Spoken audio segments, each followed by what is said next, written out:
Hey everyone, I'm really excited for this video because today I'm going to be showing you how to plant 3D trees pretty much instantaneously on any of your maps that you play.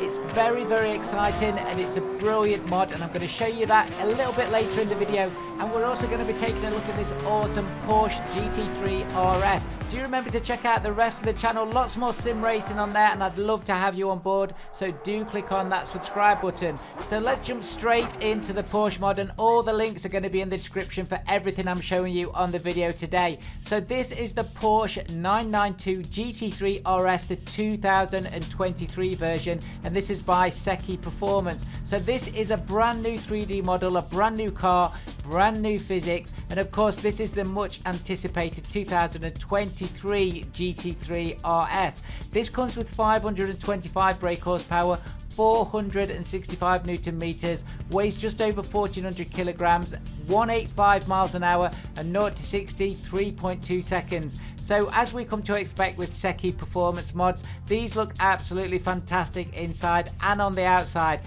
This has got lots of extra features: Android Auto, ambient lights, active DRS, active exhaust buttons, 5 cluster display changes, and true Porsche colours. It also sounds awesome.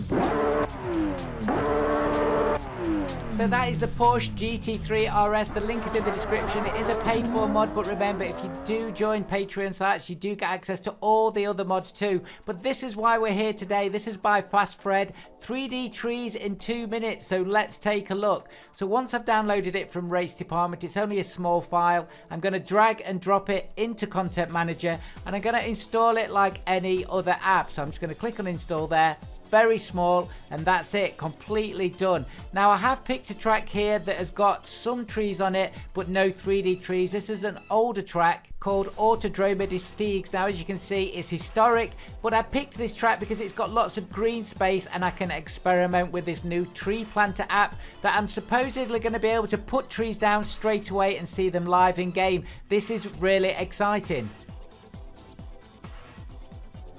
So here we are then. I've picked a space around this grandstand that I'm going to do some experimenting with.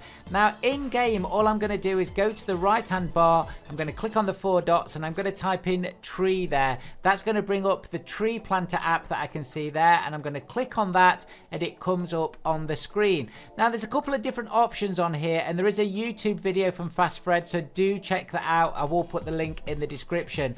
Once you've clicked on refresh, and you can see the tree type there, and there is only one tree type at the moment, but I'm sure there'll be more added to this, then you can actually start to plant your trees. Do remember you need at least CSP 1.79 to actually be doing this. That's really important. So you can see my little cursor that I've got there. I can move it around. I've picked my tree there, and I'm just going to now start to plant. To do that, if you look at the bottom of the little box, you need to press Control and your left mouse button. And I think you can see it on the screen, you should be able to, that it's putting little green arrows down where the trees are going to be. That's very exciting. So I'm just going to keep putting these down. Also in the grey box, you can see as I zoom out that it tells you the number of trees you're actually putting down. So I'm up to 18, 19, 20 trees. Let's put a few more down. It goes without saying that the more of these 3D trees you put on your system, depending on your system, the more slowdown you might get. So it's definitely worth experimenting and seeing what works for you. Now I've put some trees down. I'm going to click on save. It's 38 trees. So let's see what happens. Wow, there they are. The 3D trees have appeared. Now these are actually in game now, so I'm live in game. I could drive around this track.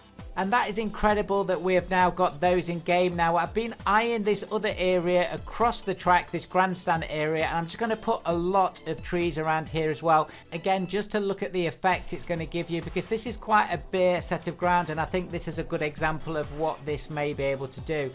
So as you're putting these trees down, and I'm just going to zoom around the map, you can see again under the tree planter in the middle box, it says 20 trees so far, and as I keep adding these trees, that will go up. Just as an example, the new Neuschleifer update that I did and showed you last week, that has 17,000 extra 3D trees hand planted like this. Absolutely incredible. So I've got another 35 trees there, and I'm going to click on save, and you can see they've appeared. Now you may have noticed that over the other side of the track, those ones have now disappeared. That's because you can only add one one set of saves at a time, and purposefully I try to do 2 there. So that is all explained on the race department page, so do read the instructions on this. But again, if I just put some more in there and use the same save, I can save those now, and then they will appear and they're all there on the track. So I could actually fill this track with 3D trees, and then I can see how it would run on my system, and I've probably put about 80 or 90 trees there. But what about if you want to cover a bigger area, because it's hard work doing them all individually? Well, we do have another option. If we click on the little dot into polygon, we can now use the control and our left mouse button to choose areas that we're going to plant, and you can see there's other settings that you can do in the Lua tree planter box there. So once I've done an area there and I click on save, all of the trees appear, and they are all now part of the track. They're actually saved in an extension folder. So if I come out of the track and then reload it, you'll see they are still there on my local computer. I have now added these to my extension folder for this particular track, and that's the beauty of what CSP is doing. Let me just show you where they are though, because you might want to take them out also. So here I am, Assetto Corsa content tracks and STRIX, and you can see I've now got an extension folder. If I look inside there and I can click on all these different areas, you can see I've got different text files for the trees, what kind of tree it is. And if I double click on the ext config, because I've opened this with Notepad, and tree, which I've opened with Notepad, you can see it has all the details there about what the trees are actually doing. So if you did want to remove them, you can do it manually there, as long as you're not removing any other extension parts on that particular track. So that's it guys, I think that's a massive game changer for Assetto Corsa. We've all been talking about 3D trees for so long. Ilias provided them, now the great modders are bringing these to us so we can use them on our own tracks. Thank you so much to FastFred and Seki Performance. Do check out the rest of the channel, and I'll see you all very soon guys. Thank you so much for watching.